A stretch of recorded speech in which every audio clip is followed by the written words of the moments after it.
And this is our first time doing this type of event. So there's going to be lots of glitches and lots of first time mistakes. So please just bear with me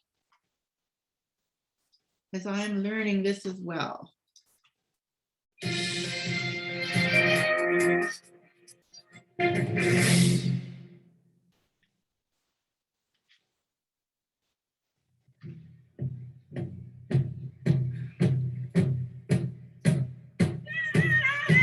Indigenous clothing is the clothing worn before modernization, before all the glamour and refinement in clothes and design.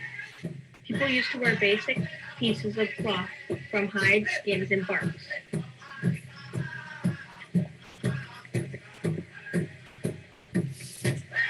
The clothing was mainly designed for functionality than for beauty. Even though there were aspects of clothing that were pleasing, most of them were created with functionality in mind. Indigenous clothing mainly used materials that were easy to get, like animal skin, bark, grass, and hair.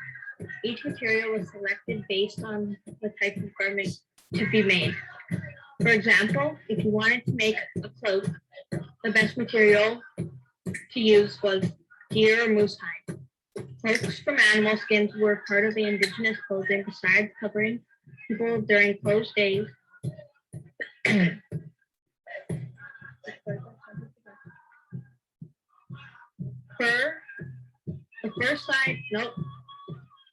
Besides covering people during cold days, cloaks were used to wrap babies.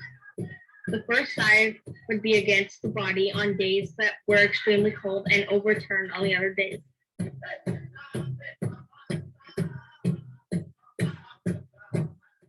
The other use for indigenous clothing was for sleeping. People would lay down the cloaks, blankets, and sleep on them for comfort and protection from the cold that night. Also, everyone has special traditional clothing for occasion in today's world. We have indigenous clothing for special occasions like powwows, sundances, and festivals. Clothing is not about the function only. People wear clothes to look good as much as they wear to cover their body. In traditional days, decorations were also part of garment preparation. After sewing together the skins and barks, people would dye clothes with traditional dyes like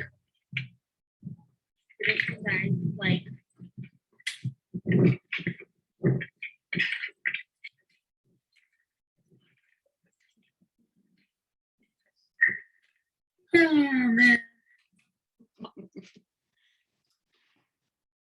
Okay. Okay, so if the tea bag would be in, oh, okay, you found it. Okay. I can't see your chat when I'm screen sharing, so you have to just kind of bear with me. All right, so in your bag number one, you also have this very funny little bag of something. We're going to talk about that in a second. That's it, Kara, you're right. Okay, so before we indulge into our stuff here, I just want to do some acknowledgements and some thank yous to Mr. and Mrs. George's family for letting us film that portion on their property, and for Lorette George for being one of our models, as well as Maureen Rasti, Trina Cook, Faith Cook, and Colton Cook for helping us out there. To Shutterstock and Video stock video. We used some of their stock video that I couldn't do ourselves. To the Paw Arts Council, to the Manitoba 150, Heritage Canada, Culture Days, Round the Bend Farm, Edith and Sean Sexsmith, and the Paw Helping Hands 4-H Club, all their members. And the music in this video is used with permission from Andy DeJarlis and the Black Lodge Drummers. Also, just so you know, we missed in the packages, we missed packing coconuts and raisins. So if you have those, you can grab them later on, or they're not a huge necessity, but we forgot to put them in. Okay, So if you also look in your kit, you will find a bag that has no number on it. In that bag, there is some cutlery and some plates and napkins. You might want to use some of those throughout. Okay. My table is really packed here. So I gave everybody a small portion of this. This is pemmican that I made myself. And personally, to me, it tastes terrible. So if you guys want to go ahead and try, yeah, it even smells bad to me. If you want to try a little bit of that pemmican, it is made with dried blueberries and lard. So I'm going to read you guys a little bit about this era, the indigenous era. It's only natural to give you a brief history of the food since it has so much of it. But first, let's clarify the question those unfamiliar with this food have on their minds. What is pemmican? Also commonly described as the ultimate survival food, pemmican is a Native American food that was later adopted by Arctic explorers. The word pemmican is derived from the Cree word for fat. It is a paste of dried lean meat mixed along with some berries and melted fat. I didn't use dried meat in mine, I just used berries. Pemmican has been used as an emergency MRE for survival in times of crisis dating back more years than anyone can count. The pioneers and Native and indigenous people made pemmican. Its reputation precedes it. It has become one of the most widely known and effective survival food recipes. It was traditionally stored in leather bags and was kept for months, sometimes years. Since it is a nutrient-dense food, voyageurs and traders on expeditions used to rely on pemmican as a major food source. And it was through these people that pemmican was popularized in European nations.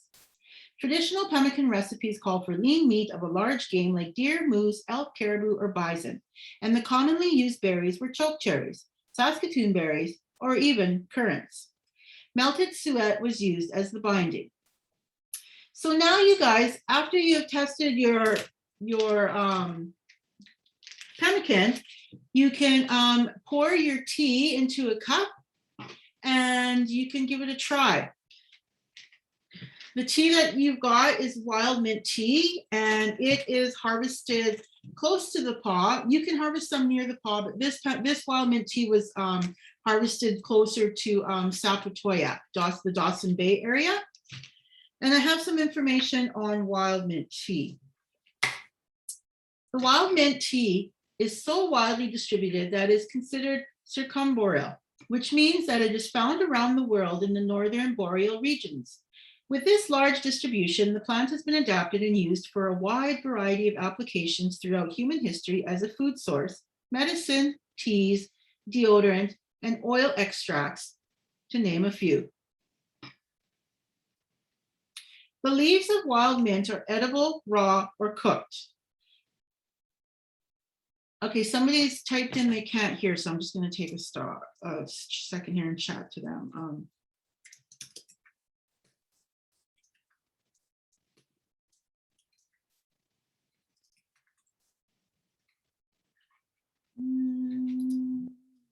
I'm just chatting to everyone. Okay, sorry about that. The leaves of wild mint tea are edible, raw, or cooked. Having a quite strong minty flavor with a slight bitterness, they are used as a flavoring in salads or cooked foods. And herb tea can be made from the fresh or dried leaves. The North American indigenous people used the leaves to make tea or beverages, to spice pemmican and soups, and to add flavor to certain meats in cooking. Plant parts were packed in alternate layers with dried meat for storage. An essential oil from the plant is used as a flavoring in sweets and beverages. The leaves contain about 0.2% essential oil. Wild mint is often used as a domestic herbal remedy, being valued especially for its antiseptic properties and its beneficial effect on the digestion. Like other members of the genus, it should not be used by pregnant women. The whole plant is an anesthetic, antispasmodic, antiseptic, aromatic, and has agents that counteract inflammation, that relieve and remove gas from the digestive system, induce sweating, promote or assist the flow of menstrual fluid, promote secretion of milk, relieve fever and thirst, give strength and tone to the stomach, and is a stimulant. The plant is used as an insect repellent. Rats and mice intensely dislike the smell of mint. The plant was therefore used in homes as a stewing herb and has also been spread in granaries to keep the rodents off the grain. The leaves also repel various insects. Indigenous people used leaves and stems as perfume to deodorize houses. Leaves were powdered and sprinkled on meat and berries as a bug repellent. Plants were boiled with traps to deodorize them so that the smell of blood would not deter animals. Plants were boiled with traps to destroy the human scent. An essential oil is obtained from the plant. So that's a bit of interesting information on wild mint. And like I said, wild mint can be found in the area. We just have to know where. Okay, so what we are going to do next is we are going to turn our ovens on to 400 degrees. So if everybody wants to preheat their ovens to 400 degrees.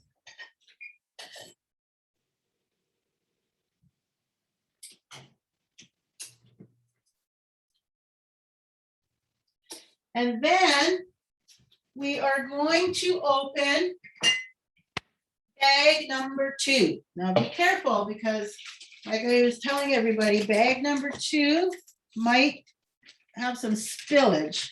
So be very careful when you open it.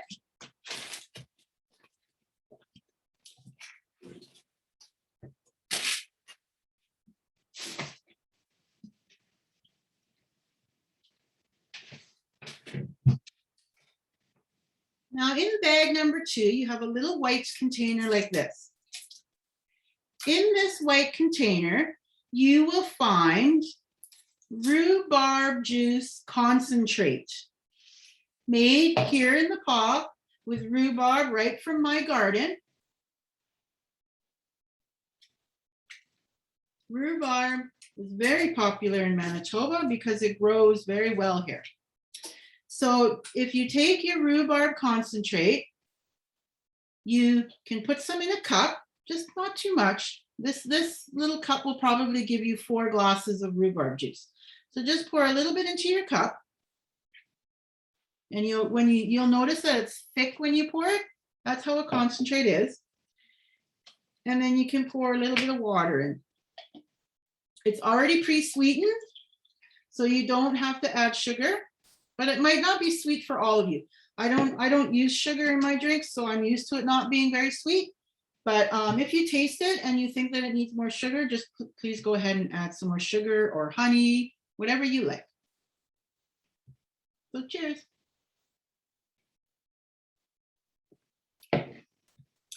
You'll also find, oh, it's so good. I love that drink. You'll also find raisin pudding. And this recipe was made by my partner in 4-H, Melanie Young. And I believe it was her grandmother's recipe. And it is a raisin pudding.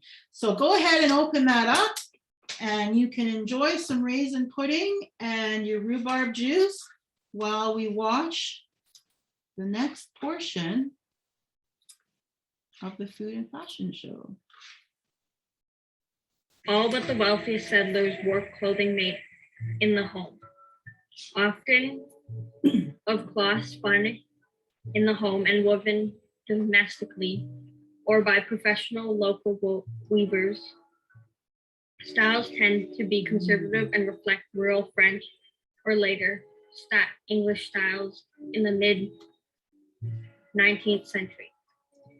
As more ready-made clothing became available, fashion slowly became more accessible to the masses. However, mostly working class attire continued to be made at home. Relatively small quantities of these clothing have survived because as it wore out, it was recycled to quilts and rugs. In 1884, the first mail order catalog, the Tea Eden Company pamphlet, appeared, making recent styles more accessible to everyone. even in remote rural areas. Important development decreased the difference between conservative and up-to-date fashionable dress. Everyday clothing had been influenced by Aboriginal garb, such as French Canadians' domestically manufactured leather attire, including footwear with a moccasin shape, boots or soldiers' sandals, and leather or fabric leggings. These garments were especially common among country dwellers and those actively involved in fur trade. They were adopted as protection against harsh weather and countryside. The moccasin type footwear, mandatory for snowshoes, was used by all habitants.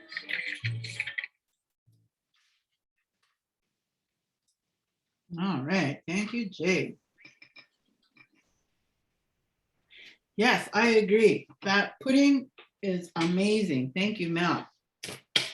The establishment of pioneer settlements in Canada took place over hundreds of years.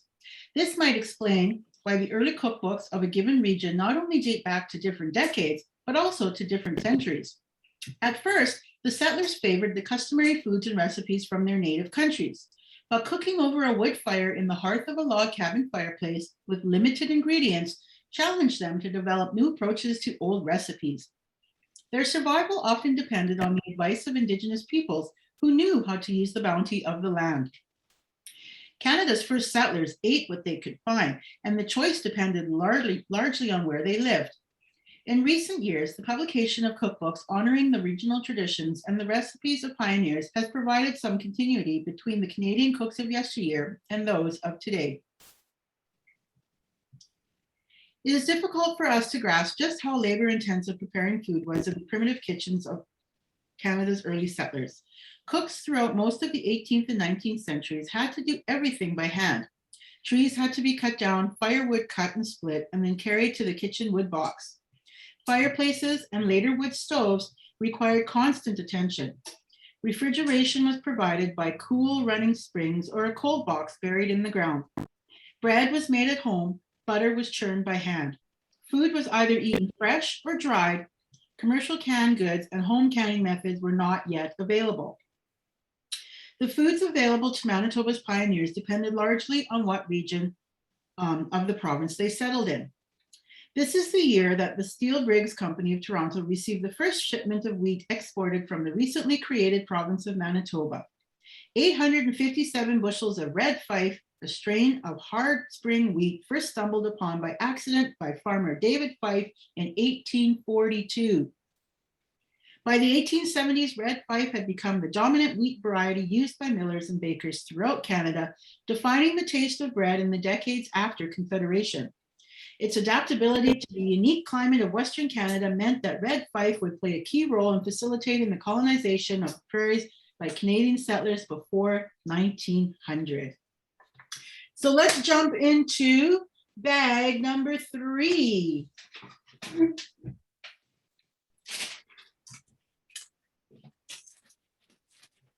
And bag number 3, you will also find some amazing homemade deliciousness. You will have some bannock, some fried bannock made fresh by our own Lorraine Paco, and some beautiful clear jelly, apple jelly made by our friend Melanie. So thank you ladies very much. You might need a can opener to open up that jelly.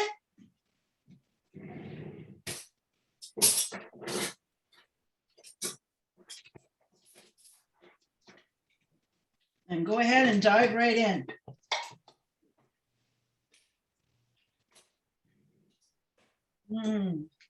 Oh, it smells so good.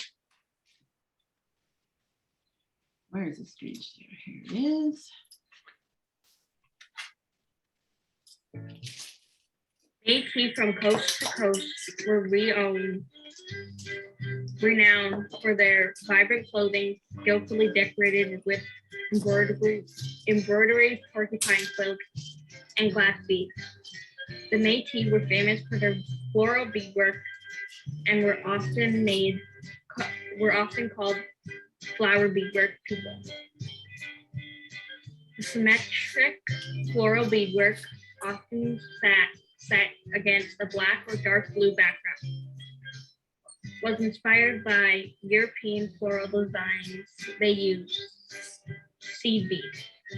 Beadwork was added to jackets, bags, leggings, gloves, vests, pouches. These items were traded throughout North America and Europe. It was common for the Métis to decorate their saddles and other horse gear. The Métis were also well known for their floral silk embroidery at mission schools. The clothing the Métis people were like most aspects of their culture, was a combination of both native and Europe styles. Their clothing was greatly inspired by the fashion of French Canadian fur traders, as well as native clothing of the area. The Métis women were in charge of making all clothing for their families. They either used tan animal skins such as deer skins or moose hide, or they used cloth they had acquired through trade with the Europeans. The Métis, or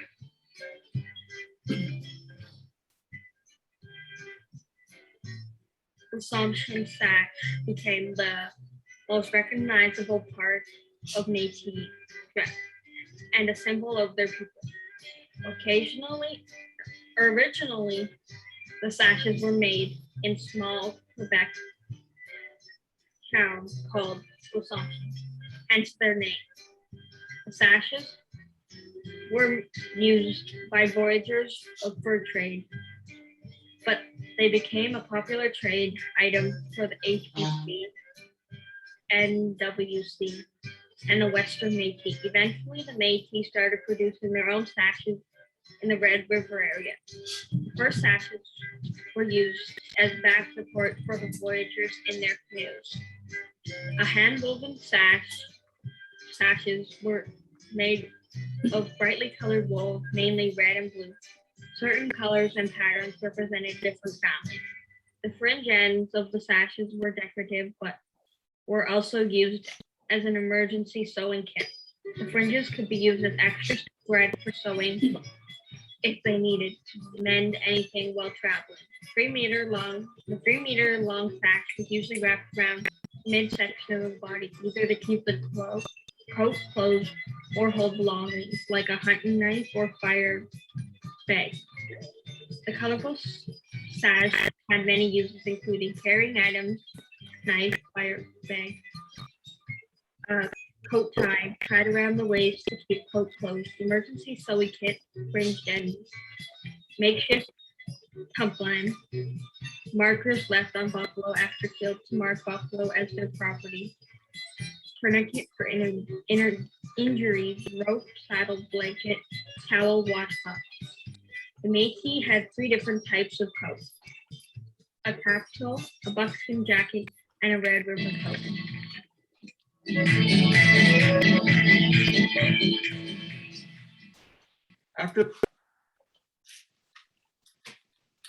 The Métis have contributed immensely to Canada's dietary fare, adapting many of the simple, nourishing, and flavorful foods traditionally eaten by their First Nations, Euro-Canadian, and European ancestors. The Métis have particularly adapted such French-Canadian foods as the tortilla and boulets, and such indigenous foods as pemmican or wild rice. These nourishing foods, easy to prepare and transport, were particularly well suited for the semi-nomadic Métis.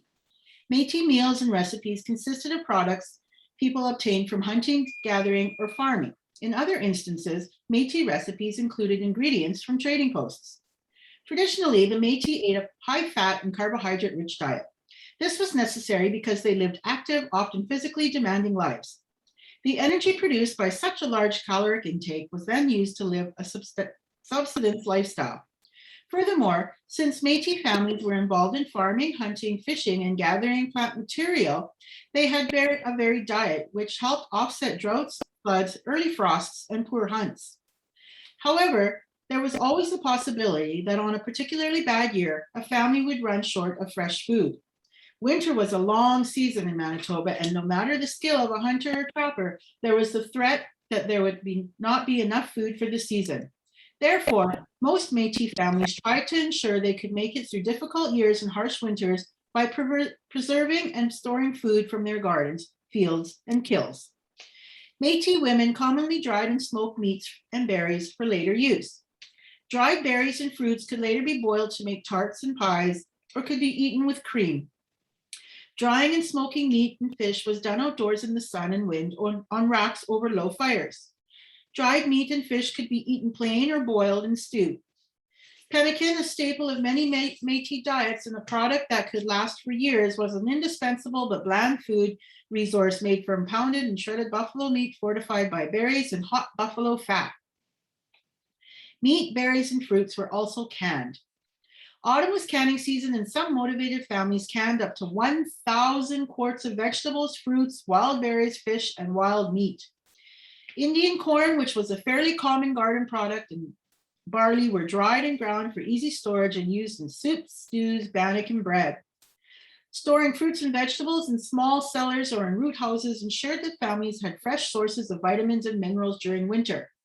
Meat could be kept cool in a well or by burying it in sawdust, wheat, or under the ground.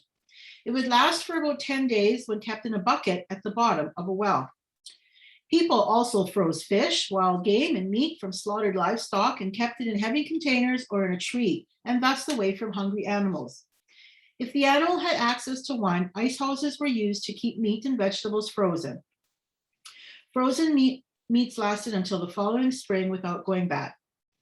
Bannock is a traditional Métis food which was used by people who had to eat a quick, nourishing, and tasty meal, particularly when doing an activity. Like pemmican, bannock was a high-energy food eaten by travelers or other people engaged in a great deal of physical activity who did not have time to prepare food. It was a high-fat and high-carbohydrate content which supplies long-term energy for those on the trap line or hunting or paddling long distances.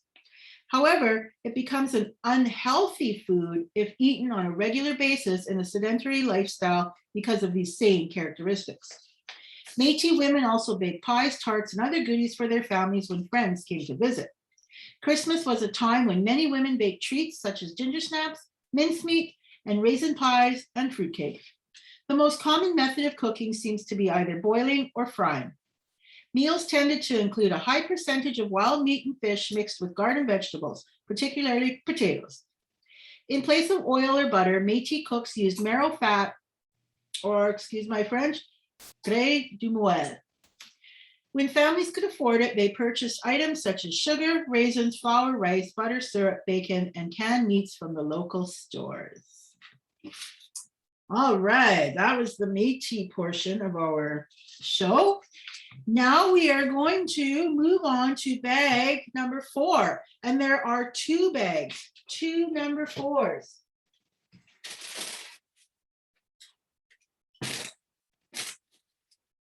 So let's get these opened up.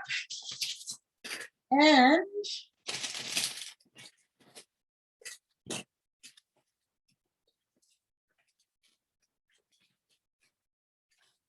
in your bags, you will find, I'm just checking my list here.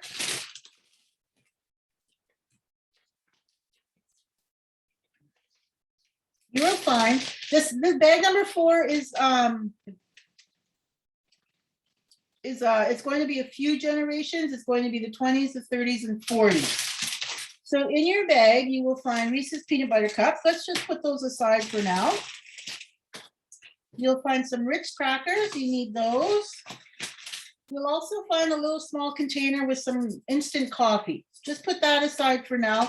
And everything else in the other 2 bags, bring over to your stove, because this is what we are going to be making. Can you guys all hear me? Because I'm a little bit away from my computer right now.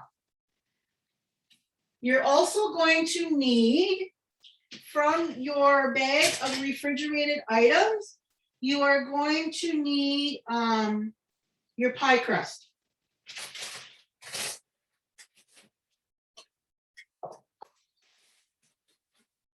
So take out all your ingredients. And you're going to need a medium-sized large pot. This is the size I'm using. Okay. A good job for the kids is to take the Ritz crackers now. You are going to put 30. You're going to count 30 Ritz crackers and put them in the pot.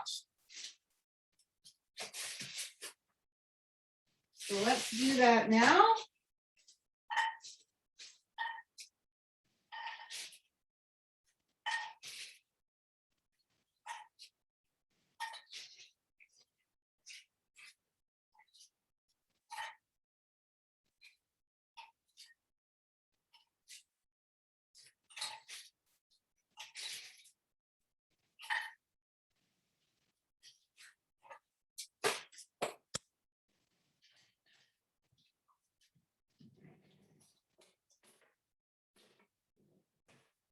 While they're doing that, you're going to need a spoon or a spatula for stirring. And you're also going to need 2 cups of water. Cheryl, Yeah, it's Edith.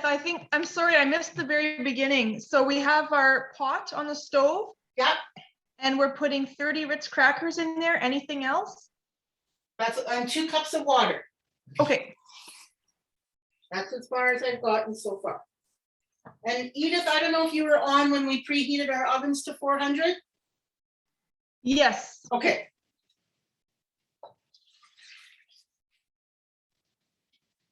So obviously it doesn't matter if the crackers break. Nope. Okay. So this is a recipe from our 4-H module about science in the kitchen. And in this project manual, we learn about different recipes and how eliminating or adding ingredients changes the recipe. And this recipe is called mock apple pie. And the 4-H kids absolutely love this recipe, and it fools all of their moms and dads and grandparents. Okay, so now you've got 2 cups of water and you've got 30 Ritz crackers in your pot. You are also going to take your bag of sugar. You've got a bag of white sugar. It's already measured out to 3/4 of a cup. You see that, Carrie? Yep, there it is. Mom's got it. Put it in the pot.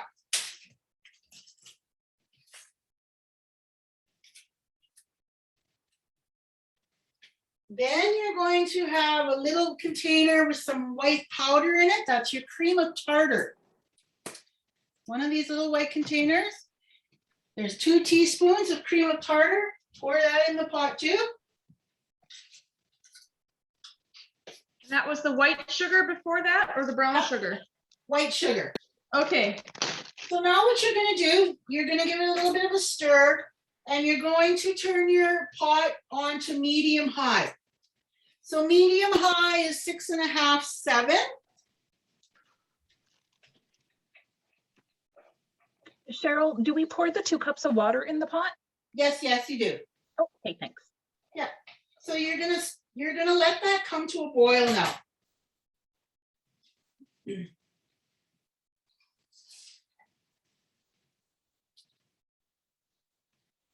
gonna take a couple minutes to come to a boil. So your pie crust, you can get that ready. When I like to bake a pie, I like to put my pie crust on a cookie sheet, especially these pie crusts, because the tin plate can get pretty flimsy when it's warm. So just to protect it from falling when you take it out of the oven, just put it on a cookie sheet.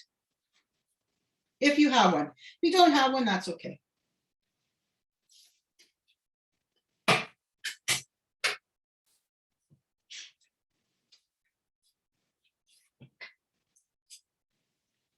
So while we're waiting for that, I'm going to read a little bit more.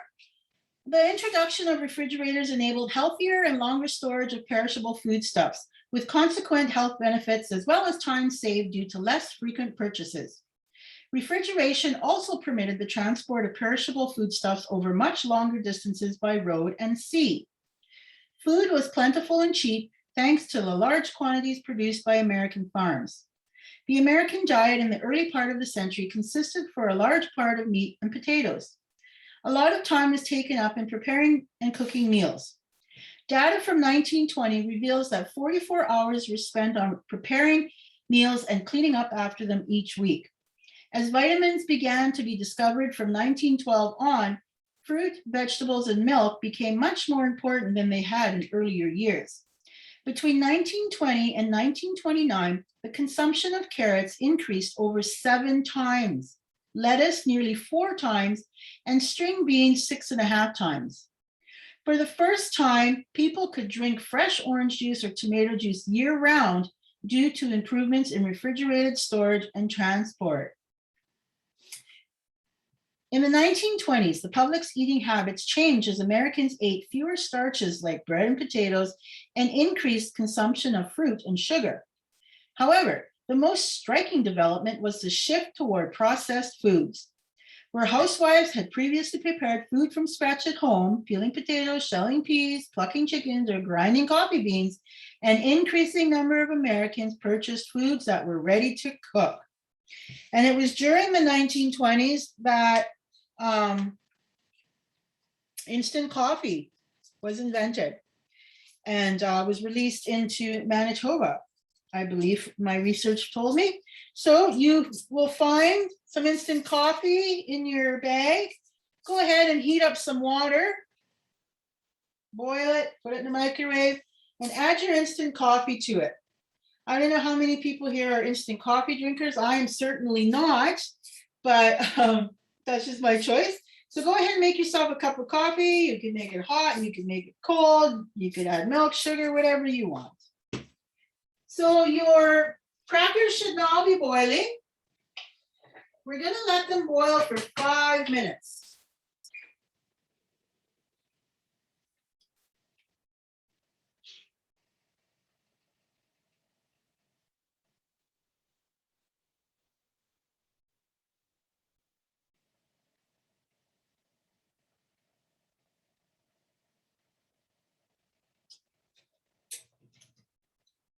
While that is boiling, take the remainder of your Ritz crackers in the bag, and you should also have a bag of brown sugar. Pour your brown sugar into the crackers. Not the crackers in your pot, the crackers in the bag. Pour the brown sugar in there. Looks like that. Then comes the fun part. Crush it up all together. This is going to be the topping for your pie. Just the crackers and the brown sugar. You don't want really big chunks of crackers, so try and get them pretty small. I would say bang it with a mug, but I'm not sure how good these bags are.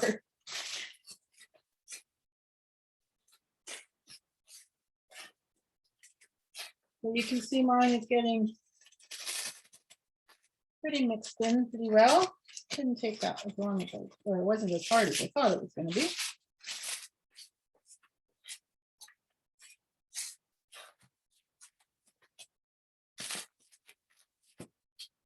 Looks good, Carrie. Keep going.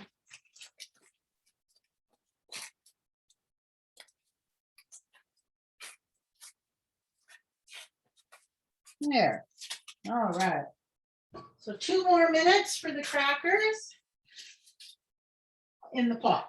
I turned mine down a little bit. They were boiling pretty hard. Gonna give it a stir. If you I turned mine up because they weren't boiling yet. Oh. Mine's gotten really nice and thick. And if you look at it, you can see it's almost the color of apple pie filling. I think I'm going to add a little bit more water to mine. It's actually quite thick.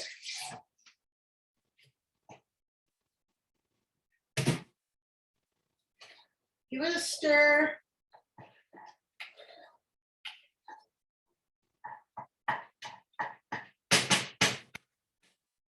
Ritz crackers are have a nice buttery flavor. One of my favorite crackers.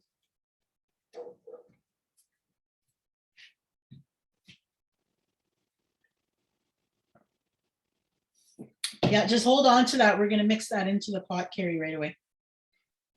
As soon as the 5 minutes is up. Not yet. Not yet.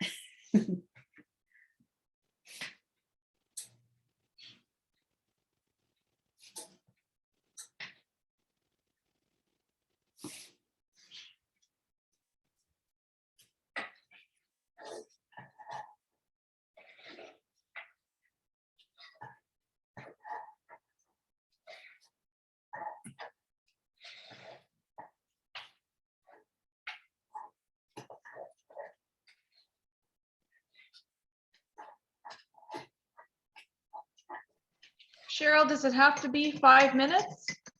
If it's got a nice consistency to it, it doesn't have to be. I've turned mine off because mine is perfect, but there's still like 50 seconds left for my 5 minutes. So Mine's getting pretty thick. yeah, that should be okay.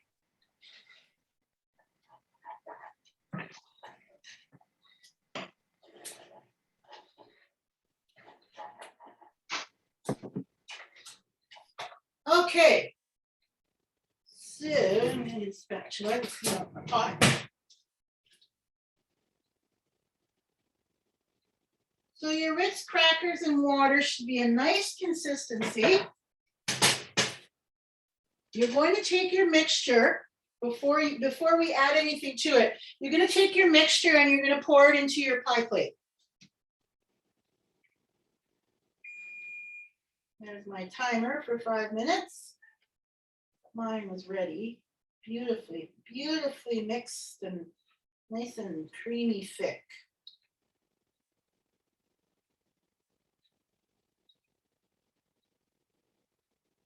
Spread it across your pie plate so that it's even.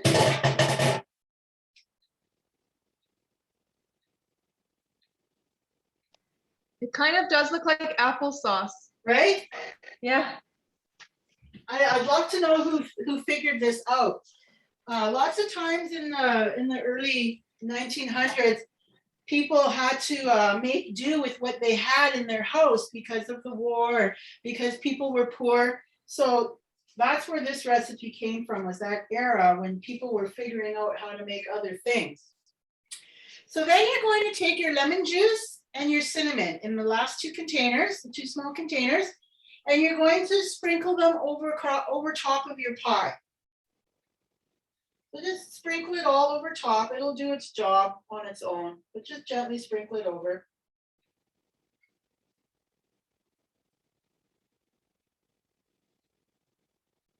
And now once your cinnamon is spread on top of the lemon juice and the crackers, it'll start to smell like an apple pie. Super cool.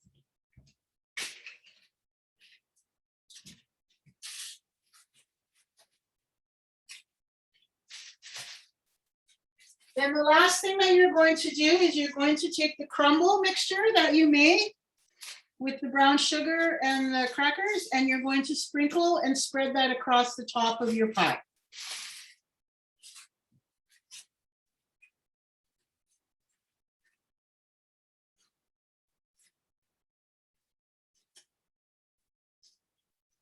If it's too much, you don't have to use it all. These pie crusts are kind of small, so put a little bit on, spread it around.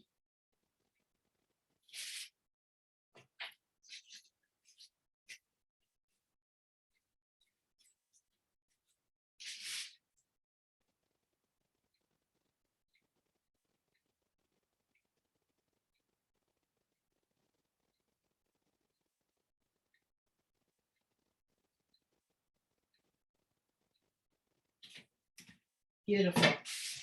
I didn't use all mine.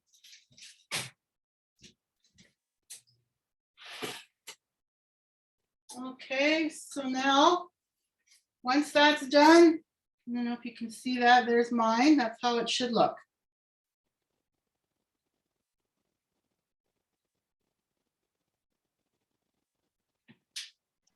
Oh, Sean is just going to be so delighted. Don't tell him what it's made out of at first. Okay. You gotta trick him. So when that's ready, put it in the oven and set your timer to 15 minutes. 15.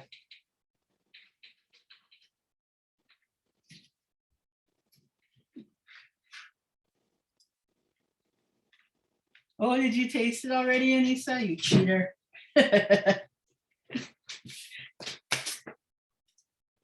So that's gonna sit in the oven for a few minutes. So now you can go ahead and you can try some of your Reese's peanut butter cups, and I'm gonna read some more and then we'll watch the next portion. Cheryl, I didn't believe it, so I had to try it. Isn't it awesome? It's crazy. It's like Crazy. totally weird. I know. When the first time I did this, the kids that were in this 4-H project were like 13 years old. Yeah. You should have seen them, the way that they acted. It was just, they were so excited and it was just crazy to them. And they had to take it home for their families. It was super Yeah, well, Emily can't believe it. She's like, no. Yeah. So we'll see. Kelly's not around, so we'll see what he says when he tries it. Yeah, and even I made this last week because I wanted to test the recipe again and just make sure that I knew what I was doing. And it's really good cold too. Like it tastes just like apple pie cold. And yeah, it was awesome. It's awesome. Cool. Neat. Super cool, yeah. So World War I brought about new methods of food processing as manufacturers streamlined production methods of canned and frozen foods.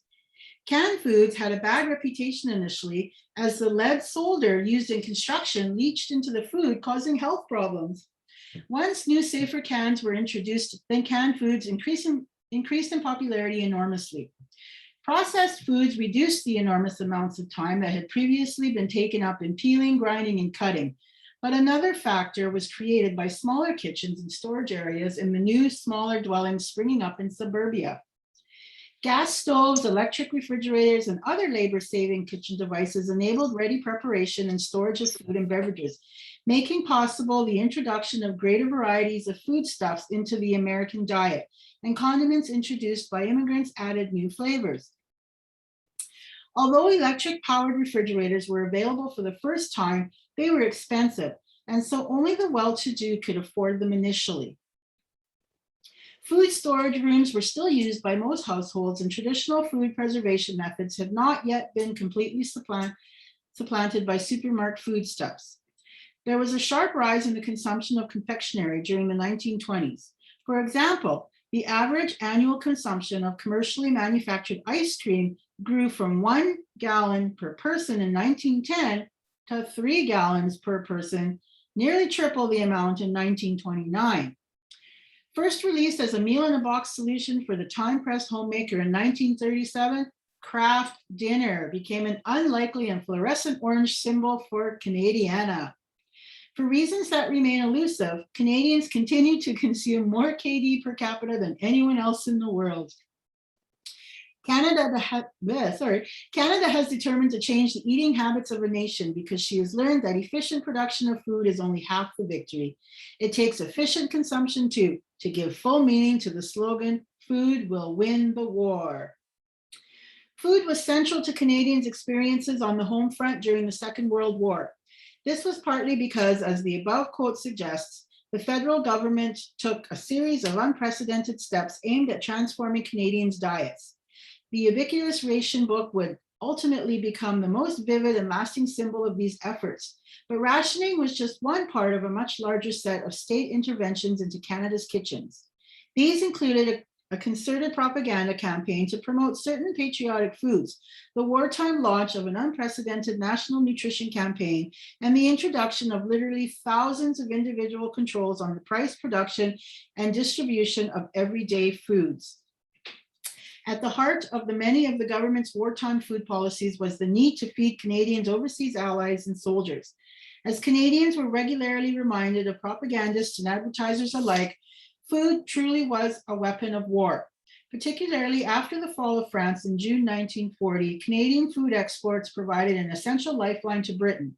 By the end of the war, it was estimated that Canadian exports accounted for 57% of British wheat and flour consumption, as well as 39% of bacon, 15% of eggs, 24% of cheese, and 11% of evaporated milk consumed in Britain.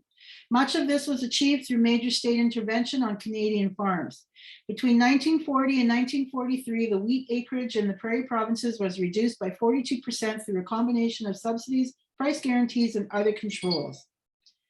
Early in the war, Canadians were asked to contribute voluntarily to Canada's food export commitments by avoiding foods that were needed in Britain and by consuming more Canadian foods whose European markets had disappeared and were therefore threatening farmers and fishermen with massive unused surpluses. Apples and lobsters were two of the earliest foods to be rebranded as patriotic after the export markets for both products collapsed. In December 1939, for instance, the Department of Agriculture began running glossy advertisements with the message, "Serve apples daily and you serve your country too." Magazines such as Canadian Home Journal repeated such messages by publishing articles with titles like, "It's patriotic and pleasant to eat Canadian lobster," and which included recipes for patriotic dishes like lobster cocktail, lobster a la king, and lobster sandwiches. So I didn't put it in here, but as I was researching this, in Manitoba, people weren't allowed to have gardens in their yard during the war because the government didn't think that they could garden properly, and they thought that they were wasting things that could have been sent to the soldiers. So it was really a crazy time, and I was really surprised. So if you ever are interested in that, you should research that. There's some really good reading about that kind of stuff then. And if you ever doubted the power of Canada's dairy lobby, you don't know the story of margarine. Oh my goodness. Although it has been around since the early 19th century, the butter substitute was legally banned in Canada until 1948 and faced many indignities even after it was legalized. These included a Quebec law which prohibited margarine from being sold as any color besides white, a law which was finally lifted in 2008. So that's pretty crazy too. Yeah, there's a lot of good stories about margarine and what the government thought about margarine. So if that interests you, take a look. Oh, I'm glad, Carrie, you like it. Okay, so let's do the next screen share. After World War I, the fashion landscape shifted like tectonic plates. Since reserved for aristocrats and affluent high fashion had taken a noticeable, more attainable turn, allowing middle-class men and women the fun. But some luxurious textiles were finally available, making it possible for fashionable items to be created at home. In the 1920s, it was still quite common for clothes to be handmade. Designers and homemakers alike were throwing caution to the wind, trying daring new styles just to see what they could get away with. In this instance, I'm speaking of young, stylish city women. Many women who lived in rural areas were nearly the same things as their mothers. There were very different types of people converging at once in the 1920s from many different walks of life. While women's fashion was breaking new ground, men's fashion remained relatively unchanged. Men in the 1920s wore suits with hats into town and flannel at home. He liked boots and long overcoats. Dress shirts were often lightly colored or white, with or without collar. Even though people were broke in the 1930s, they still didn't dress like it. Men still dressed up nice, sporting fedoras and double-breasted overcoats. The boys wore short shorts and tall socks. The women wore dresses and kept their hair close to their heads. Fur was in, and so were floral patterns. Makeup was shit, and shoulder pads were very important until the late 1930s. How about them actors in that segment? Hey, that was pretty good. Okay, so now we're going to jump into the next bag, which is bag number 5, I believe. And you are also going to need out of your refrigerator stuff, you are going to need your celery and cream cheese and your biscuit dough. So your celery is not washed, so please wash your celery. And you're also going to need a baking pan of some sort.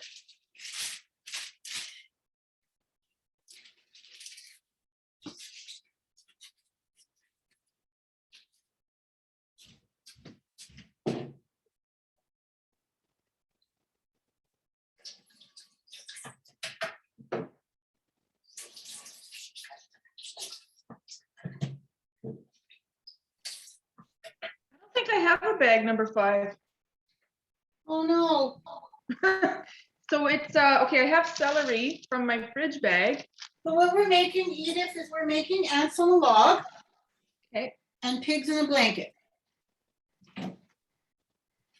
Okay.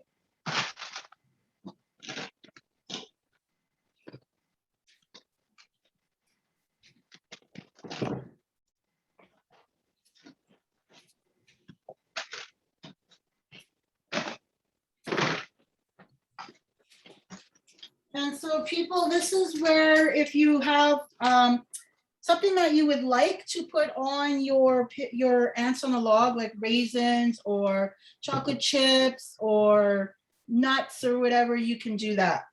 What we're going to make first is we're going to make our pigs in a blanket. So you're going to need your cocktail wieners in the, you're going to need your cocktail wieners in the little can, and you're going to need your wiener wraps or biscuit dough.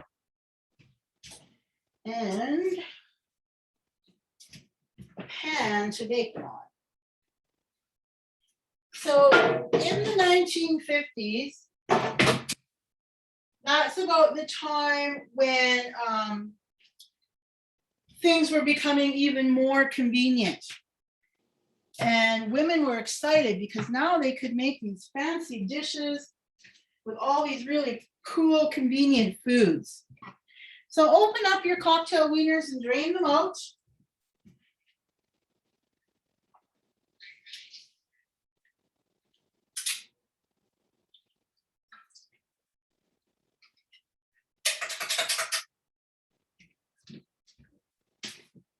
And then you're going to open up your biscuit dough, your wiener wraps. They're going to be a little bit big for these wieners, but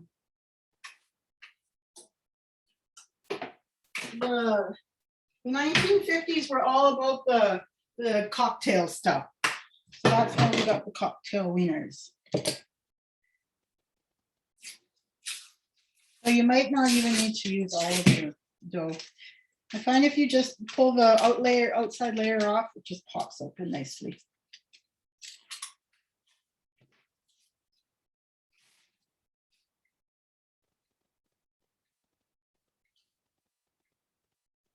And you're just gonna take your dough, it's serrated already. It'll come right apart, pull it apart, pull out a wiener. Whoops, the wieners are kind of mushy. You're gonna need a fork.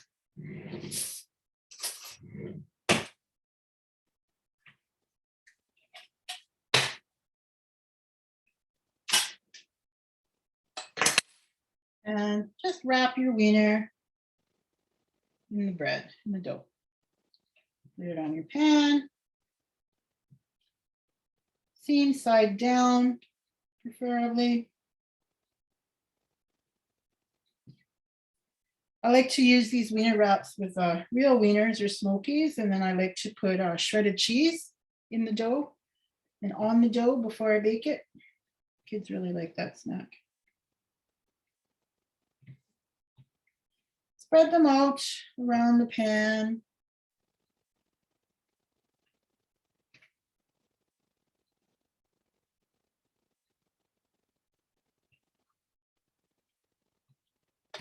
Just like that, easy. You can use a cookie sheet or baking pan like I've got.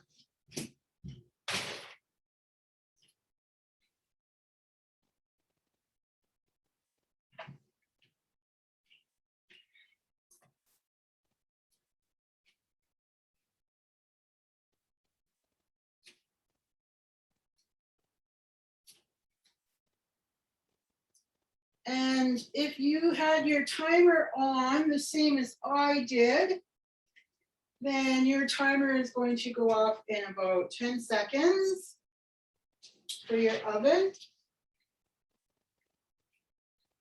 And the pie's not ready yet, so don't get excited. What you're going to do now when your timer goes off, there goes mine. What you're going to do now is you're going to turn the oven down to 350. Okay, then you can put your pigs in a blanket in there with your pie. Just push your pie over. And put your pigs in a blanket in there. And set your timer for 15 or for 20 minutes.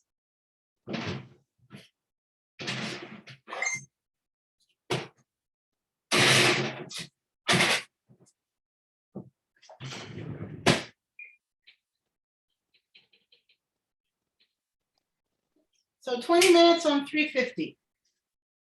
Are we going to cook anything else after this Um, in the oven? no. That's Okay. it.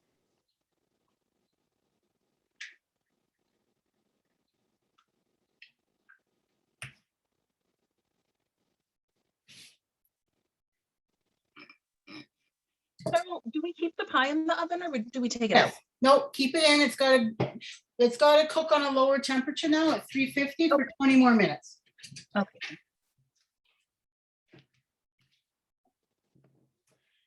So then you need your celery. The celery that I got is all kind of squished together, so these are going to be funny ants on a log. I'm going to cut mine in half here. So take your celery and just kind of prep it. Cut it so that you can put your cream cheese on it. And cream cheese became all the rave in the 1950s too. It was fairly priced by that time. And so people kind of felt rich when they were having items that had cream cheese. Families started to entertain a lot more in the 1950s too, because of course, life was getting easier. So there was more time to socialize. So finger foods became super popular around that time.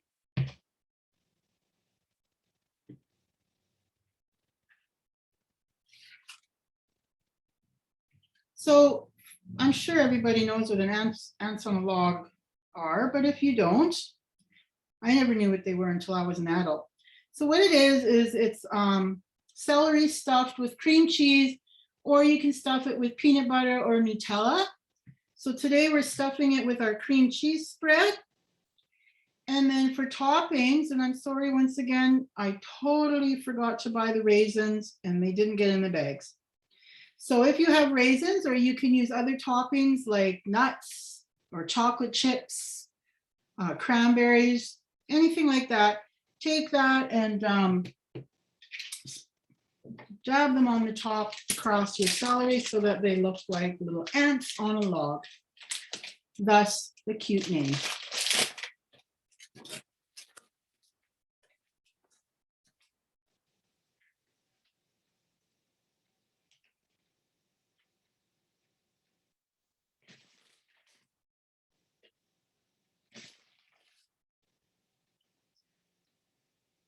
Super cute.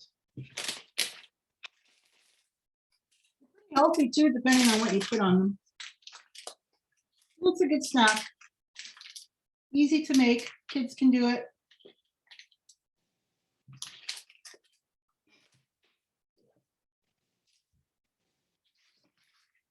The 1950s.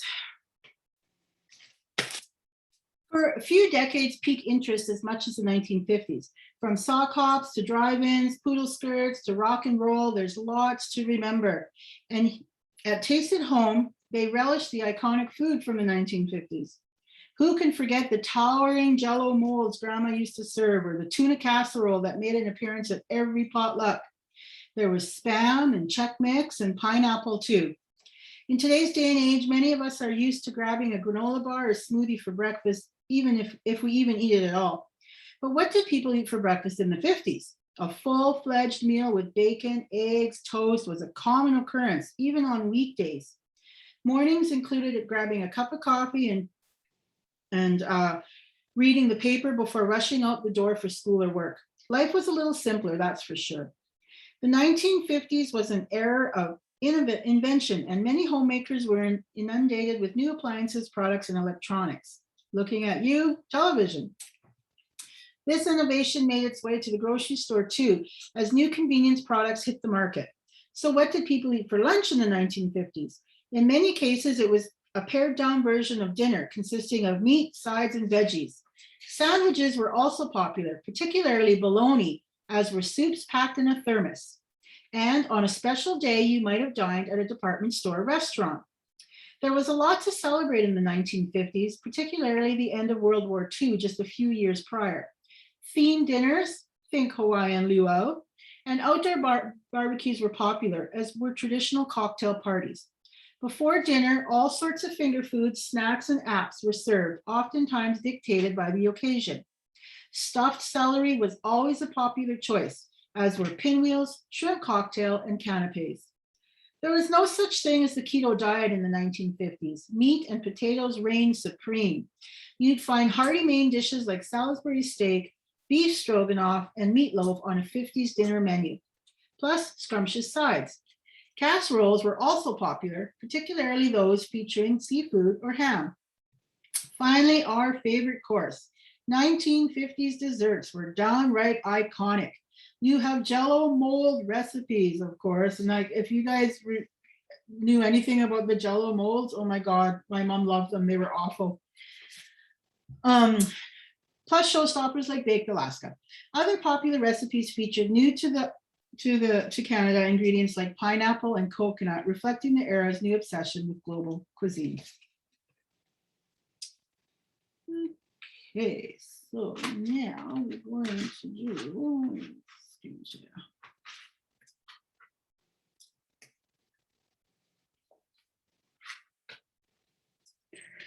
The waistline was a major issue in the 1950s. Some women really liked the snug fit of the Dora dresses, while others liked the dresses with no waistline, often referred as the sack dresses. The important thing is that people were beginning to feel a little more freedom when it came to their fashion choices. No longer did people feel like they had to conform to a certain look for certain locations, for certain situations.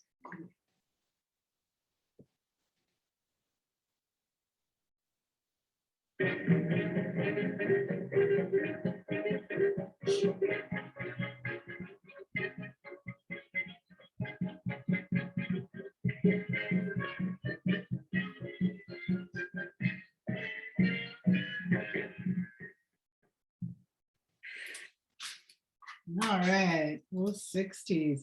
So now we're going to open up bag number 6.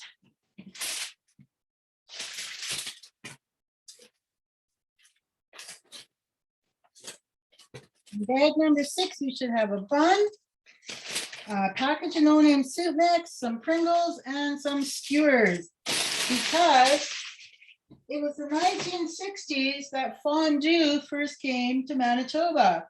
So in your refrigerator bag, you should also have some shredded cheese. You can get that out. And we're gonna make a super simple, easy fondue recipe. I'm just gonna talk about fondues quickly. If you haven't had a fondue, what it is it's melted cheese in one pot, melted chocolate in another pot, and hot oil in another pot, and you keep it hot the entire time that you're eating. We're not going to do that today. You also use, when you're making a cheese fondue, you use nice cheeses like a Swiss or a Gruyere, and you add Worcester sauce and sometimes wine. But we're just going to do a kid-friendly one today with some cheddar and mozza. So what you're going to do is you're going to take your cheese and you're going to get a microwave safe bowl.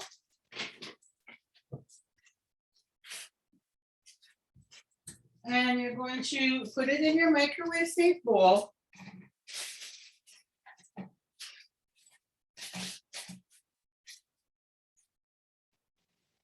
And we're just going to leave it sitting here for a second while we prepare our other things. Oh, you can also get out from your refrigerator bag, your carrots and your sausage. And what we're going to do is we are going to make a little fondue platter on one of your paper plates. Bread was a very popular fondue dipper for cheese. So just slice your bread into little squares, maybe 1/2 inch by 1/2 inch. Perfect for small little bites. Put that on your plate. Fondues were very popular in the 70s still too, and they were kind of nerdy in the 80s, but people still did them. And then they came back in the 2000s and are still quite popular to this day. People have them all the time. So then after you've got your bread, you can cut your sausage. I'm not sure, I'm going to skin this. Up to you if you want to skin yours, but I like to skin mine.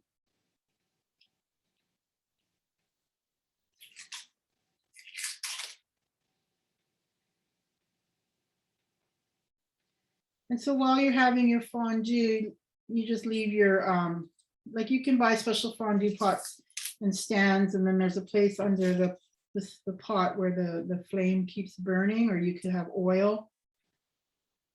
So I've had really huge fondue parties where I've had 6 fondues going at one time. And they're nice, they're fancy little parties that you can have in your home with just basic food, like, you know, like some sausage and some vegetables and bread. For the chocolate fondue, same type of thing, you know, you dip cookies or marshmallows into the chocolate. And the oil is for raw meat. So you can do beef or pork in the oil. There's special oil fondue pots that you can buy, and they come with a high intensity heat resistant pot, because the oil gets really, really hot. So, and then you cook your raw meat as part of the fondue.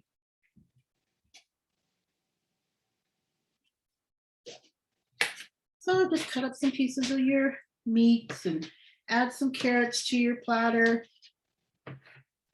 You have some celery left over, you can add celery. Cheryl, my pie timer went off and it's looking done. Is it supposed to be sort of set in the center? Your timer went off? Yeah.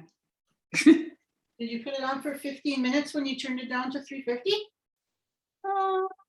Possibly. Because I still have 7 minutes on mine. Oh, well, it's looking pretty brown. Okay, take it out. Mine's looking pretty brown too. Yeah, go ahead, take it out. If I mess up, it's my fault. Hey, at least you can always throw it back in, right? So I've got my little platter there, and I got my skewers ready. So now you can melt your cheese in the microwave. This cheese, I tried it this afternoon. I actually had it for lunch. So I melted mine in the microwave. It took 33 seconds to melt it nice and smooth, and I gave it a good stir. What happened was, because I didn't have a heat source under it, it kind of clumped into one clump, but I was still digging at it. It was still pretty good. So you can melt your cheese. and try your fondue. While that's melting, get out your sour cream and a small bowl, like a cereal bowl.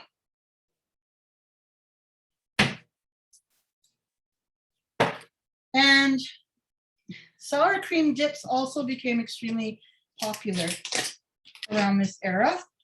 So we're going to make the infamous onion soup mix dip for your Pringles chips, which also came to Manitoba during this time period. Oh, there goes my cheese. And it's beautifully melted. If this is something you're really serious about enjoying right now, you could add a little bit of margarine to it, and that'll keep it more liquidy. All right, so now you're going to take about half of your sour cream container, about 1 cup of sour cream. So about half of your container.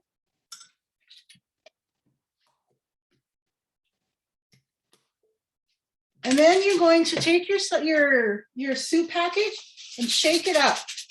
You want to mix it up because I made the mistake of just opening it and pouring it, and then I only get part of the seasonings and not the entire mix of stuff.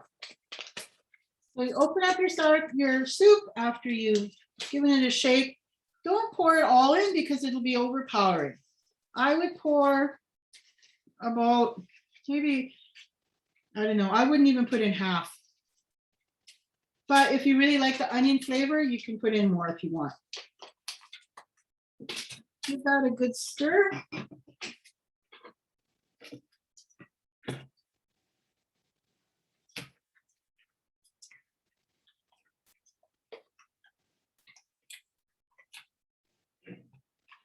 This was a really good dip mix right up till probably the 80s. Even today, I'm sure lots of people still do it because onion soup mix was really cheap to buy.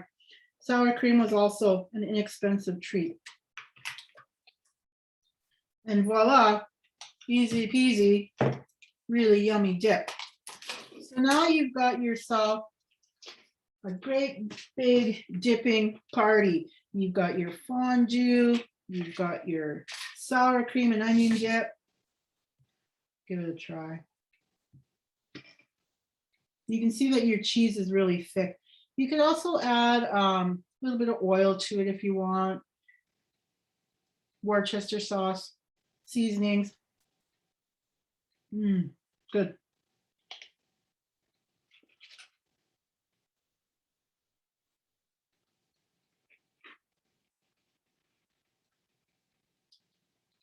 Fondue is a good time to use up that day-old bread too.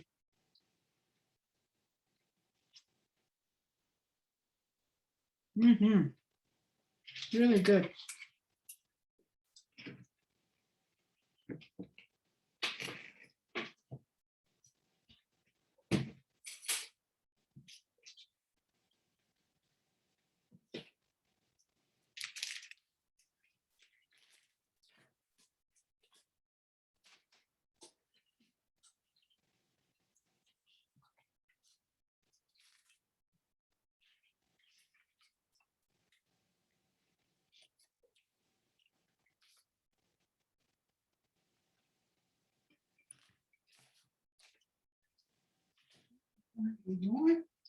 Just getting myself organized here again.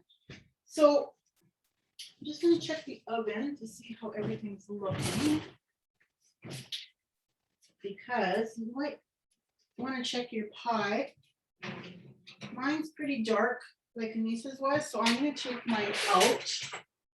There's 2 minutes left on my timer. And my pigs in the blanket, I think they're done too. So you want to, if you want to check your oven to see how everything's looking. My pie is nice and bubbly, and the crust on the top, the crumble is dark. So I'm taking mine out. And my pigs in the blanket, they're just starting to look toasty brown. Bottoms are pretty dark or just a nice brown color. So I'm gonna take mine out. They're like that, nice and brown, light. There you go. Really nice, easy 50s food.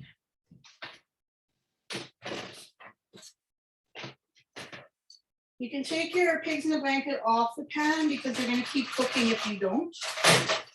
That one's stuck.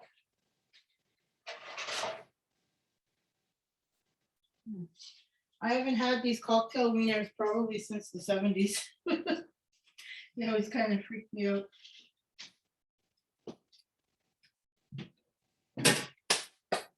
All right, so where were we?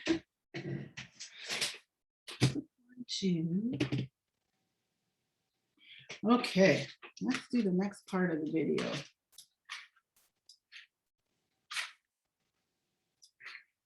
It's almost like the 1950s bottled up everyone up so much that the late 1960s exploded like an old pressure cooker. Women were showing more skin than ever before. For the first time in 19th century London, now Paris was center for the fashion world. The British invasion did not stop the Beatles. It swept into all parts of life, especially clothing. Women's fashion trends in the 1960s swung wildly from one end to the spectrum into the other. The early 1960s were marked by box dresses and 1950s fashion. In the mid 1960s, fashion began to take cues of London, and the waistline reappeared. But the late 60s had a mind of their own. Fashion in 2062 looks very similar to fashion in 1959. Not a lot has changed, but it was clear. From dragging down the stairs that fashion designers had came up with something new. Quick European styles dominated. The First Lady, Jackie Kennedy, led to her charge with her clean dress and pillbox. The bullets fired in Dallas in 1963 not only completely changed the landscape of American politics, but they also completed the end of the era of fashion.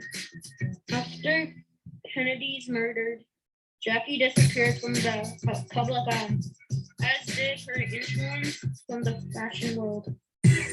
Caroline? All right.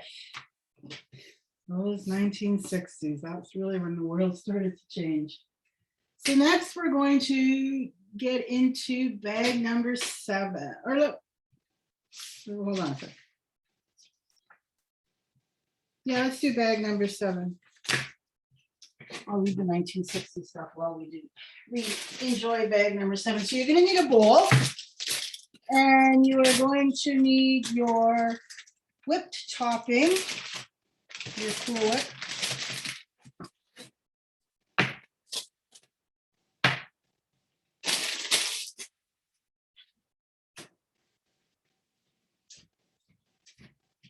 And you're going to need a spoon and your can opener. And we are going to be making the infamous ambrosia salad. This is the recipe where if you have coconut, you can grab your coconut, because I'm very sorry we forgot to throw that in the bag.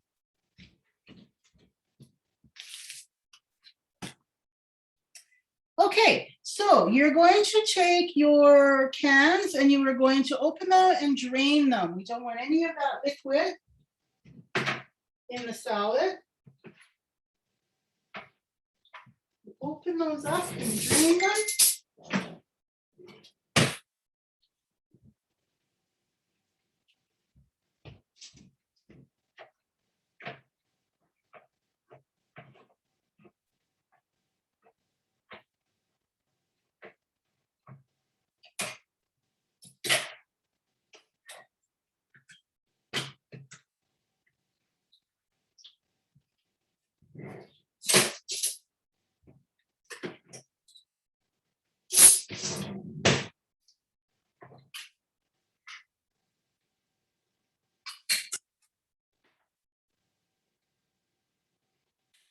The pineapple can is a little bit hard to open, so be careful with that.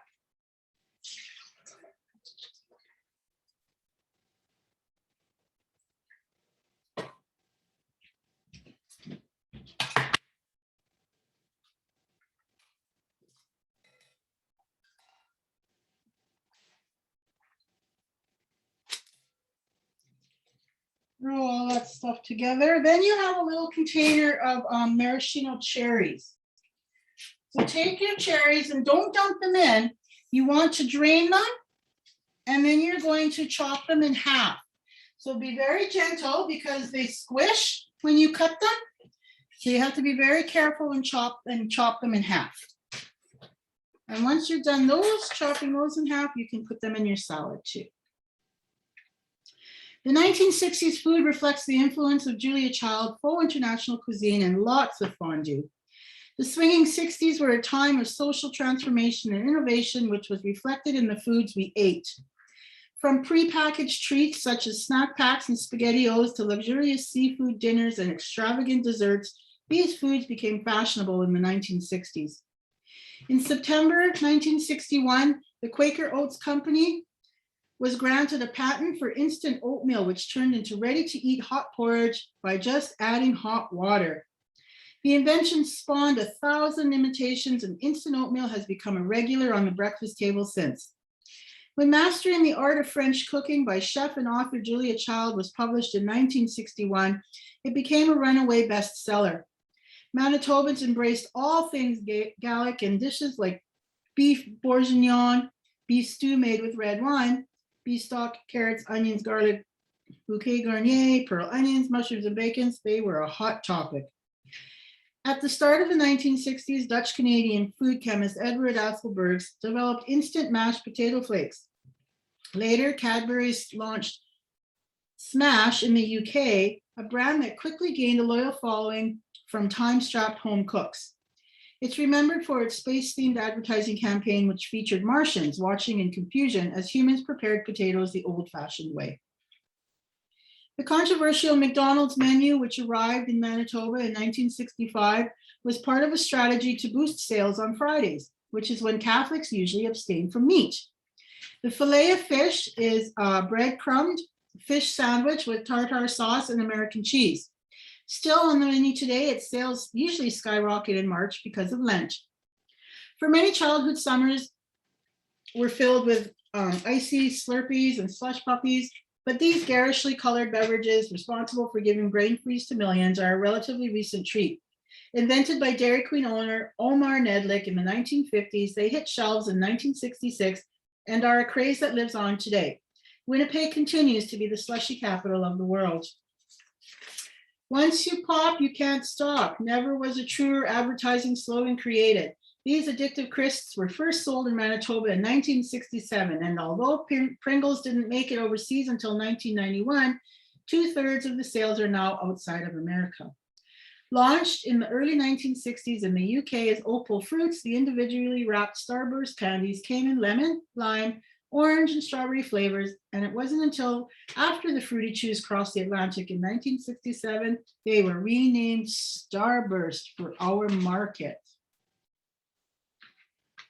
The Pringles and the gummies were, so the Pringles were for the sour cream and onion dip, and the gummies are for right now because we were just talking about them coming in the 1960s, 70s, 60s. Okay, so dump your cherries into the bowl too.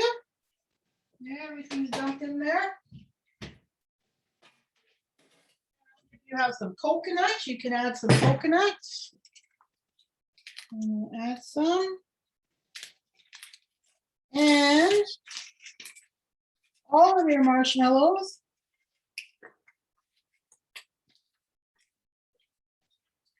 I don't want that much coconut.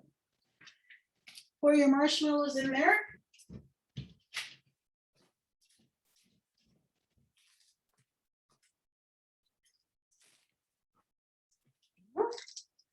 Then your whipped topping. So save a little bit of whipped topping for your pie, but put most of it. Go ahead and put most of it in.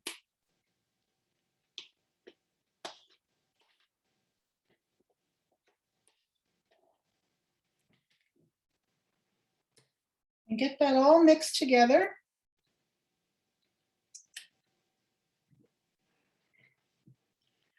And that is the famous ambrosia salad from the 1970s. And this salad was huge. I would say that I've seen a picture of this recipe on numerous cookbooks from the 1970s. And it always looks so funny to me. But it's an easy recipe, you know, like there it is, it's done, right? You can put it in the fridge. Sorry, go ahead. Do you put all the cherries in there? Yeah. Okay.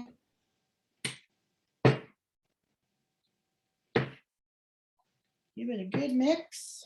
You want everything to have some of that whipped topping on it. This is a good recipe for the kids too. Like it was really easy to make. Pretty easy too to just open a can, eh? And once again, like the 60s and 70s were a time where women were going back to work and they didn't have as much time in the kitchen. So this was a really easy, simple dessert for them to make. And like, that's a big salad. You know, like that's really big. I didn't expect it to be that big.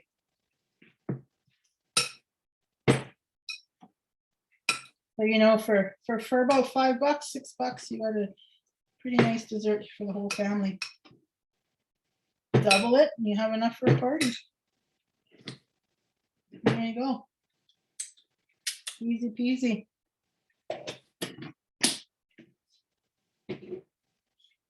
I'm gonna give it a taste.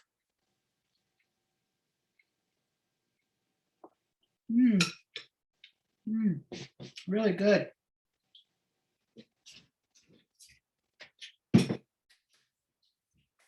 I like that. Okay. So, how's everybody doing? We're almost done. The 1970s was the decade of cool cereals, slimming snacks, and show-off dinner parties. When Generation X were children, the Egg McMuffin came out, cheese fondue was still fashionable, Watergate salad became a family favorite, and Blue Nun was the drink of choice. The 1970s were the decades of the toasted treat. Examples include Betty Crocker's sausage and maple-flavored French toast witches, grilled cheese toast witches, and pizza burger toast witches. Found in the frozen aisle, they went straight into the toaster, making hectic mornings easier. Canned classic Campbell's Chunky Soup made its debut in 1970. While the brand's condensed soup range had been popular for decades, this hearty soup was touted as a meal in a can, or soup so chunky you'll be tempted to eat it with a fork. And I'm so old, I remember that commercial. Shoppers could choose between chunky chicken, beef, turkey, or vegetable. Hamburger Helper was a powdered sauce and a pasta product by Betty Crocker that was cooked with minced beef to make a meal. It appeared on shelves in Manitoba in 1971 and proved so popular, the brand followed by launching Tuna Helper and Chicken Helper. Dessert lovers in the 1970s believed carrot cake was a healthy alternative to other puddings because of the nutrients in the veg, and it took off in a big way. In fact, the sugary bake made with grated carrots, raisins, cinnamon oil, and sugar and cream cheese frosting was listed as one of the top 5 fad foods of the time by the Food Network. All right, so let's get into our last bag. Bag number 8.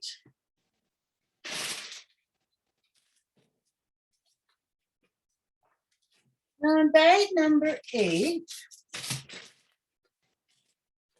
You would have a can of Diet Coke, a can of Diet Pepsi. We're going to talk about those later.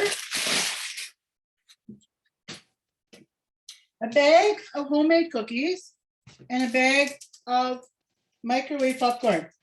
So go ahead and throw that popcorn in the microwave for about 1:30 if you want.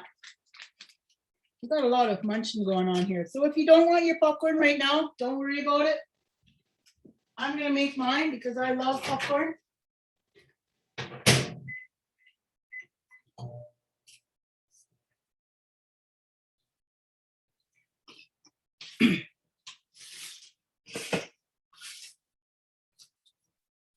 I'm gonna combine the last 2 decades video together because they're pretty good.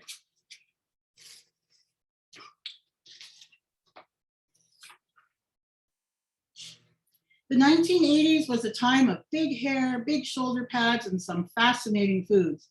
In children's packed lunches, there were fruit roll-ups and Lunchables. Teens could be found at the mall with chicken McNuggets and orange Julius, and parents were serving dips and bread bowls and chicken Marbella at dinner parties.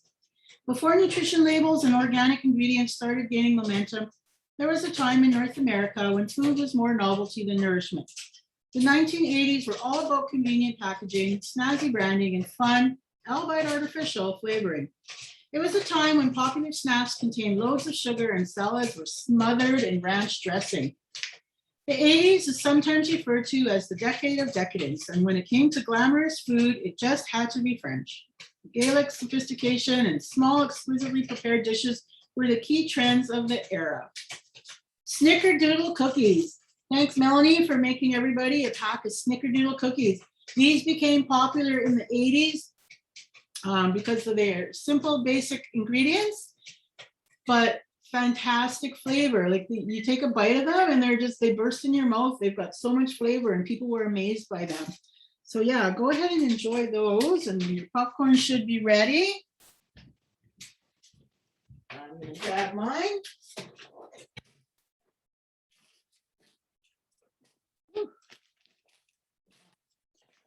And I'm going to share the last 2 segments of our video portion. I just want to move it back a second. Fashion world. The early 1970s fashion scene was very similar to 1969, just a bit more flamboyant. It wouldn't be hyperbole to say that a fashion revolution occurred in the 1970s. Polyester was the material of choice, and bright colors were everywhere. Men and women alike were wearing very tight-fitting pants and platform shoes. By 1973, most women were wearing high-cut boots and low-cut pants. But early 1970s fashion was a fun era. It committed some of the best elements of the 60s and perfect and exaggerated them.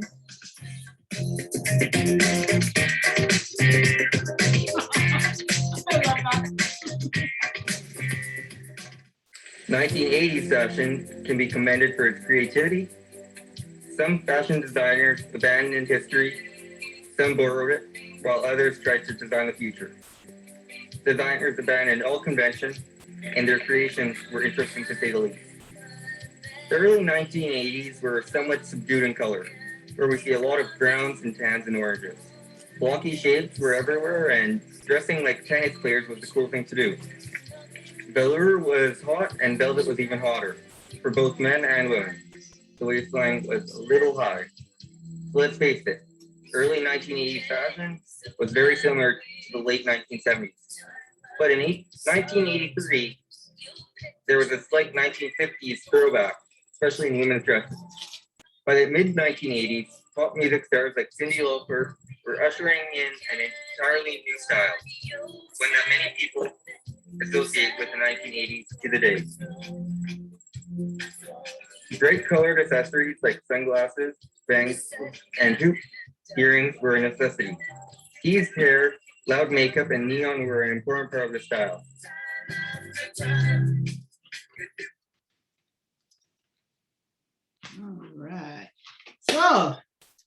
the end of the fashion portion. We had a lot of fun doing that fashion show. It was, the kids found out that it can be really hard work. It's harder, We started in faster, a fashion and more show. fun.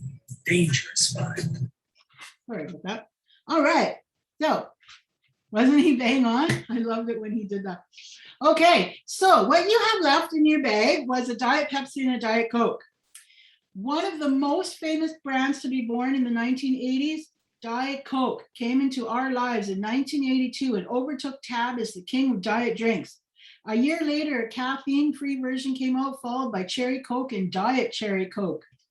Now, what I want you guys to do after the show is I want you guys to do the Pepsi challenge. And I know they're diet, but still do the Pepsi challenge. So like Carrie's giving me a funny look like, what are you talking about?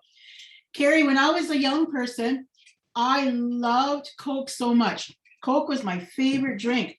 And then all of a sudden the commercials on TV were like, take the Pepsi challenge because Pepsi is better than Coke. And I thought, no way, I love Coke.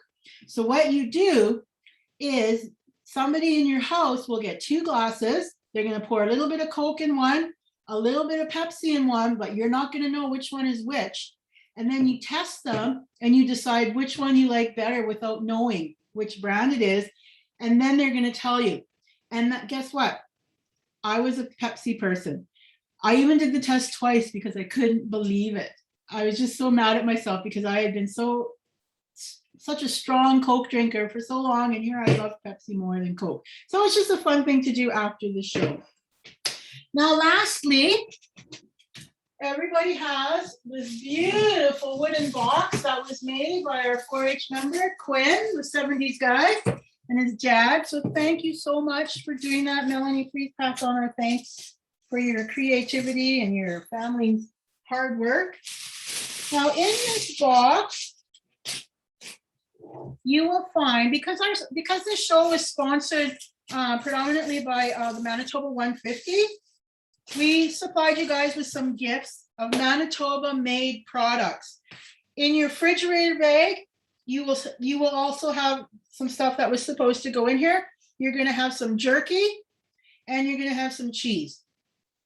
So there's a pamphlet here on the cheese, the Bothwell cheese, which is made in Winnipeg. Melanie went right there and picked it up for us. And then look at that cute little polar bear. Thank you very much for helping us fundraise for our trip to Churchill. Adorable. Thank you, Melanie, for that. You will also find some sort of flavor because they sent us a whole bunch of flavors of Smack Jab mustard. Smack Jab mustard is made in Manitoba, and guess what? The girl that created this company is a 4-H alumni. She grew up in Swan River, and she was a member of 4-H in Swan River. So she supports 4-H a lot. Like, she just loves it so much. And she makes all sorts of types of mustard, and she sent us these mustards at a really reduced cost, and all different flavors. So try it out. They're amazing. And you can buy Smack Jab mustard in the paw. You can buy it at the Grub Box, and Extra Foods used to have it. I'm not sure if they still do. Of course, made in Manitoba. Locally right here is our famous Rocky Lake Birchworks, made by Al and Joanna McLaughlin. Carrie, you know Rhea at school, that her grandma and grandpa make this birch syrup out at Rocky Lake. And we got the breakfast syrup. You can also get the regular birch syrup. I like the breakfast stuff because it's really good on pancakes. And if you go onto their website, she supplied some information on it. And if you go on their website, they've got lots of recipes for it as well. The honey and the jerky, of course, come from our 4-H friends. Hi, Sean. Sean's here just in time. Here's his honey that he makes with his bees right on his farm, and his jerky that he also makes. So we're very, very fortunate that these products are not just made in Manitoba, they're made right here in the paw. And once you try it, you're going to buy it from them all the time, because honestly, it's really good stuff. So this box is our gift to you guys for participating in our food and fashion show. I hope everybody had a really good time. I want everybody to let me know how they made out on their Pepsi challenge, and take a couple pictures of you guys sampling some of the foods. And if you make a funny face in the picture, say, "Ooh, that pemmican is disgusting." I love seeing pictures like that too. So yeah, does anybody have any questions or any comments? Cheryl, can I interrupt you for a second? Absolutely. Okay, my grandmother actually passed like 20 years ago. It has been so long since I had that raisin pudding. And after I made it, I could like completely remember having it all the time. But what we did, we ate it like hot out of the oven, and we poured whipping cream on it. So if anyone wants to try that recipe, you might want to do that to it. But So if you guys haven't opened your envelope, in the envelope is the recipe for that raisin pudding. You'll also find the recipe for the ambrosia salad and for the mock apple pie. If you're missing a recipe, let me know. My granddaughter was making the packages and she might have missed some of them, but there's also some fun little pictures that I printed off because they amused me. So yeah, like that's funny, right? Like that spam stuff. The things that people did with spam were crazy. Yeah, you're welcome. I almost did the spam. No, but yeah, so I'm so glad that we had so many people participate in this because it was a really fun thing to research. And we had a lot of fun looking for the clothes that the kids wore and going out to Lorette's family farm and to Round the Bend farm and videoing those. Like that was awesome. So I'm going to thank our people again. I'm going to thank you, Lorette, and your husband for having us out to your place, to Marie Moracity, Trina Cook, Faith Cook, and Colton Cook, and Lorette for being part of our modeling people, to the Arts Council, Manitoba 150, Heritage Canada, Culture Days, Round the Bend Farm, Edith and Sean. Edith got us lots of her clothes, Shutterstock, Vivo stock video. The music was from Andy Desjarlis and the Black Lodge drummers. And of course, thank you to all the 4-H families and the kids who came yesterday and frantically did the packaging. We got it all done. It was craziness, but we did the best job we could. And to Melanie and Lorraine for pitching in and getting the food made and packaged and ready to go. Thank you, everybody. And I'm glad everybody was here today. That was really cool, Cheryl. Thanks a lot. That was a lot of fun. And we have so much food now that we have to eat. Right? Let me know what you guys think of that apple pie. Yeah, Yeah, definitely. yeah. It's a little, it's just a little bit burnt on the top, but I'm sure that'll be fine. Oh yeah, just By the way, I really like the pemmican actually. Did you like it? Yeah.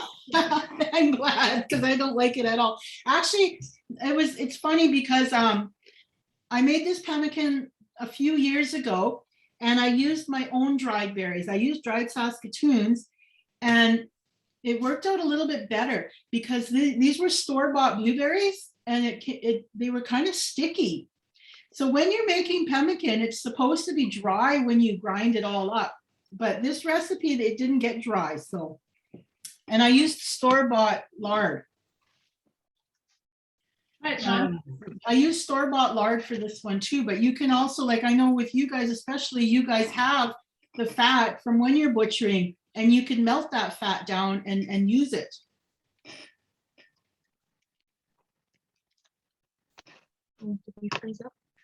Sean's gonna try it. Okay.